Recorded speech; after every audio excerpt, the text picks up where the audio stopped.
जादुई मटका। एक बार की बात है कि किसी गांव में एक किसान रहता था। वो हर रोज अपने खेत में जाकर खेती का काम करता था। एक दिन वो गंदम की फसल बोने से पहले अपने खेत की खुदाई कर रहा था। अचानक जमीन खोदते खोदते इसे जमीन में एक बड़ा सा मटका मिला। इसने वो मटका बाहर निकाला और सोचने लगा, भला इस मटके का जमीन के अंदर होने का क्या मकसद हो सकता है। फिर इसने इस मटके को साइड पर रख दिया और फिर से अपने काम में मसरूफ हो गया। फिर कुछ देर के बाद इसने दोपहर के भोजन के समय अपनी कुदाल इस मटके में रख दी और वो भोजन करने लगा। भोजन करने के बाद वो मटके की तरफ देखकर हैरान रह गया, क्योंकि इसने देखा कि इस मटके में एक कुदाल के बजाय 100 कुदालें हो गई हैं। वो पूरी तरह से हैरान रह गया। वो सोचने लगा, मैं तो सिर्फ एक कुदाल ही लेकर आया था, ये एक कुदाल की 100 कुदालें कैसे हो गईं? ये कैसी पहेली है, कुछ समझ नहीं आ रहा। फिर इसने सोचा कि इस घटना का संबंध जरूर इस मटके से है। फिर उसने वो सारी कुदालें निकाल कर जमीन पर रख दी और पास ही से जमीन से एक कंकर उठाकर इसने मटके में डाल दिया। थोड़ी देर के बाद उसने इस मटके में झांक कर देखा तो इसे वहां 100 कंकर दिखाई दिए। तभी वो समझ गया कि वो मटका तो जादुई मटका है। किसान ये सब देखकर खुश हो गया और उस मटके को अपने घर ले आया और इसे बहुत ही महफूज जगह पर घर पे संभाल कर रख दिया। इस दिन के बाद वो अपनी रोजमर्रा की जरूरतों को पूरा करने के लिए इस जादुई मटके का इस्तेमाल करने लगा।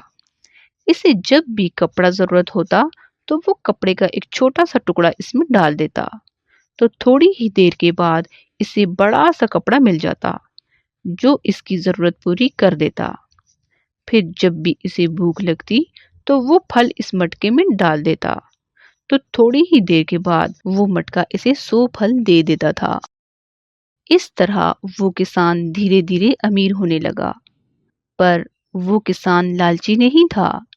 इसने इस मटके का इस्तेमाल अपनी लालच के लिए कभी भी नहीं किया। लेकिन इसके आसपास वाले लोग हैरान थे कि वो दिन ब दिन अमीर होता जा रहा है।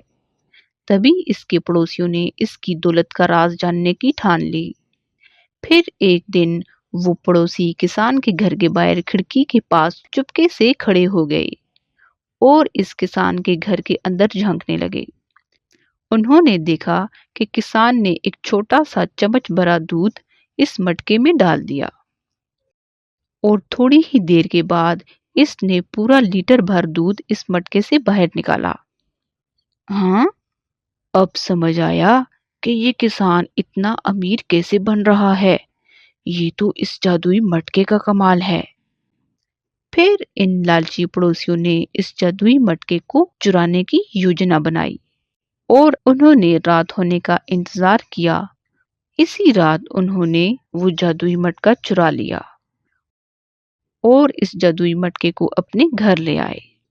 इनमें से एक आदमी इस जादुई मटके का इस्तेमाल करने के लिए बहुत बेचैन हो रहा था।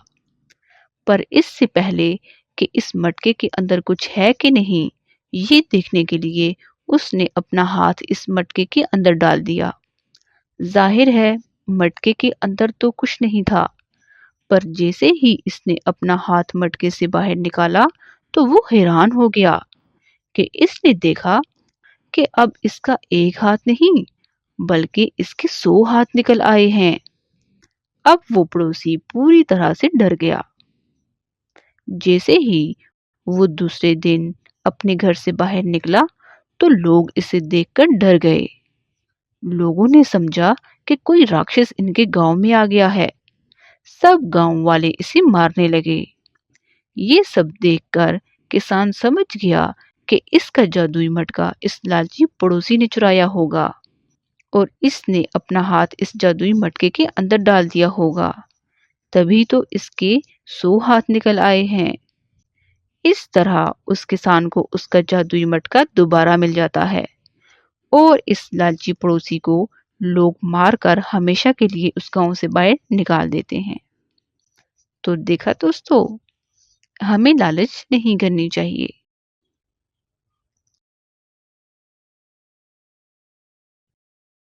जादुई पेंसिल। एक गांव में मीना नाम की एक लड़की रहती थी। वो बहुत ही गरीब थी, लेकिन इसे किसी बात का भी अफसोस नहीं था। वो हमेशा खुश रहती थी। मीना के अब्बू मजदूरी किया करते थे और इसकी अम्मी लोगों के घरों में काम किया करती थी। मीना में एक खास बात ये थी कि इसकी ड्राइंग बहुत ही अच्छी थी और इसे ड्राइंग बनाना बहुत ही अच्छा लगता था। लेकिन इसके पास इतने पैसे नहीं थे कि वो पेंसिल खरीद सके। वो अक्सर लकड़ी या नुकीले पत्थरों के साथ जमीन पर और कभी दीवारों पर कुछ न कुछ बनाती रहती। फिर एक दिन वो कुछ उदास थी, क्योंकि इसका कोई दोस्त नहीं था। इसीलिए वो गार्डन में जाकर एक बेंच पर बैठ जाती है और यहाँ वहाँ सबको देखने लगती है। तभी इसकी नजर जमीन पर पड़ती है, तो वो देखती है कि बहुत ही खूबसूरत पेंसिल जमीन पर पड़ी हुई थी। मीना इसे उठा लेती है और कहती है, अरे ये पेंसिल कितनी खूबसूरत है, पर न जाने ये पेंसिल किसकी है। चलो पूछती हूँ कि ये पेंसिल किसकी है। अरे सुनिए, क्या ये पेंसिल आपकी है?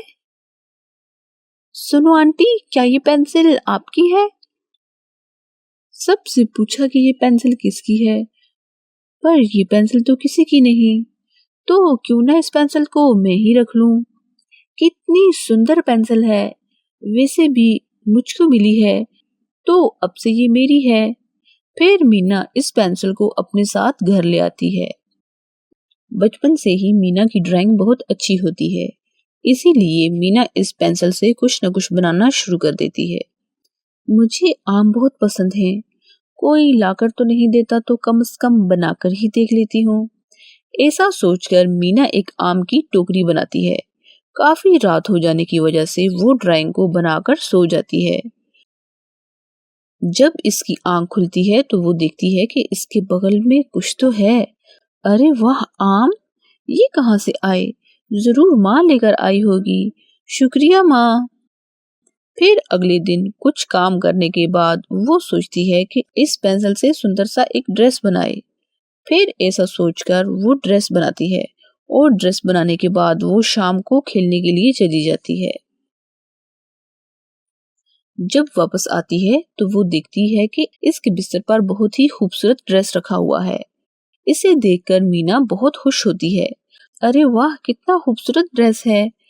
मैंने कुछ दिन पहले पापा से कहा तो था कि मुझे नया ड्रेस चाहिए। जरूर मेरे लिए वही लेकर आए होंगे। ऐसा सोचकर वो ड्रेस को अपने पास रख लेती है। फिर कुछ दिन तक यूं ही सिलसिला चलता रहा। कभी वो पेंसिल, स्लेट, किताब या इसी तरह तरह तरह की चीजें बनाती रहती।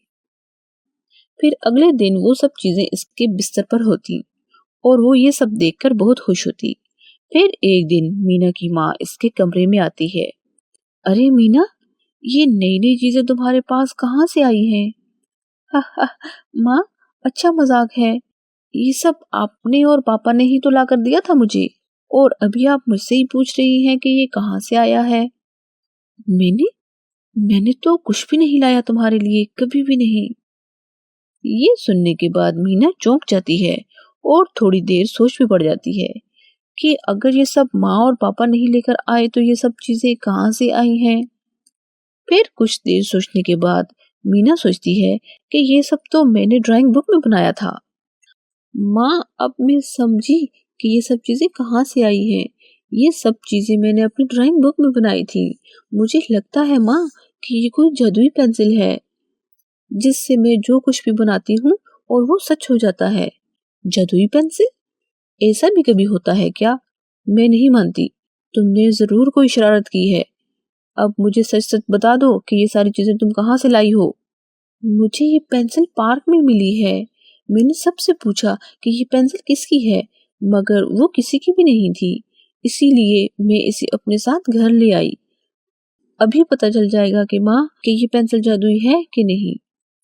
मैं अभी इस पेंसिल से कोई खाने की चीज बनाती हूँ। ऐसा कहकर मीना गुलाब जामुन की तस्वीर बनाती है। अगले 5 मिनट में गुलाब जामुन की प्लेट मीना और इसकी माँ के सामने आ जाती है, जिसे देखकर दोनों हैरान रह जाती हैं। उनको समझ आ जाता है कि ये पेंसिल कोई मामूली पेंसिल नहीं, बल्कि ये जादुई पेंसिल है। देखा माँ, मैंने आपको कहा था ना कि ये जादुई पेंसिल है। हाँ हाँ मीना, तुम बिल्कुल ठीक कह रही थी। ये पेंसिल तो सच में जादुई पेंसिल है। फिर मीना इस पेंसिल से बहुत सारी चीजें बनाती है, जो कुछ ही देर के बाद इनके सामने आ जाती हैं। दोनों बहुत खुश हो जाती हैं। मीना, ये तो सच में कमाल हो गया। लेकिन बेटा, घर का राशन खत्म हो गया है, इसीलिए मुझे अभी बाजार जाना होगा। अरे माँ, क्या आप भूल गई कि हमारे पास जादुई पेंसिल है? फिर आपको बाजार से कुछ लाने की कोई जरूरत नहीं है। मैं अभी सब कुछ ड्राइंग बुक में बना देती हूँ। मीना सब कुछ ड्राइंग बुक में बना देती है और कुछ ही देर के बाद वो इनके सामने आ जाता है। ये सिलसिला कुछ दिन तक यूं ही चलता रहा। जब भी इनको किसी भी चीज की जरूरत पड़ती तो मीना जल्दी से ड्राइंग बुक में बना देती। इस तरह इनके माली हालात भी बेहतर हो गए और मीना अब स्कूल भी जाने लगी। अब मीना कभी स्कूल बैग, कभी टिफिन बनाकर स्कूल ले जाती। इसकी दोस्त रानी ये सब देखकर हैरान होती है। अरे मीना, आजकल तुम हर रोज नई नई चीजें लाने लगी हो। क्या तुम्हारी कोई लॉटरी लग गई है क्या?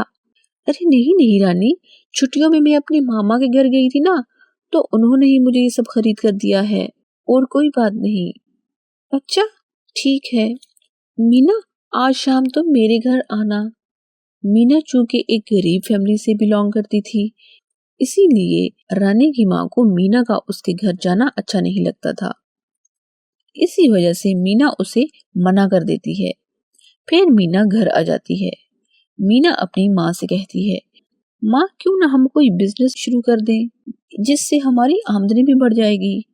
हाँ मीना, तुम ठीक कह रही हो। फिर वो लोग एक दुकान खोल लेती हैं।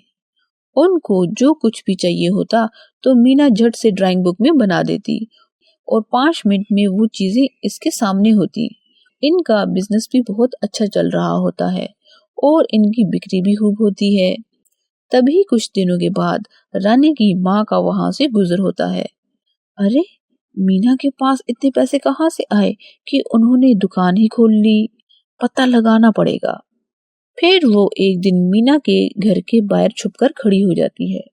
वो देखती है कि मीना पेंसिल से जो कुछ भी बनाती वो कुछ ही देर के बाद इनके सामने आ जाता।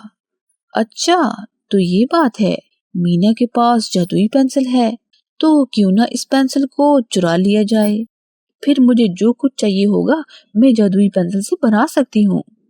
फिर ऐसा सोचकर वो एक दिन मीना की दुकान पर जाकर और इसकी जादुई पेंसिल चुरा लेती है। इसे चुराकर वो अपने घर ले आती है। उधर शाम को जब मीना और इसकी माँ जादुई पेंसिल को ढूंढने लगती हैं, तो उनको वो पेंसिल नहीं मिलती, जिससे वो दोनों परेशान हो जाती हैं। माँ, मेरी जादुई पेंसिल कहाँ गई? मीना, तुम परेशान मत हो, तुम्हें तुम्हारी जादुई पेंसिल जरूर मिलेगी। इधर रानी की माँ जादुई पेंसिल चुराकर बहुत खुश होती है और फिर वो ड्राइंग बनाना शुरू करती है।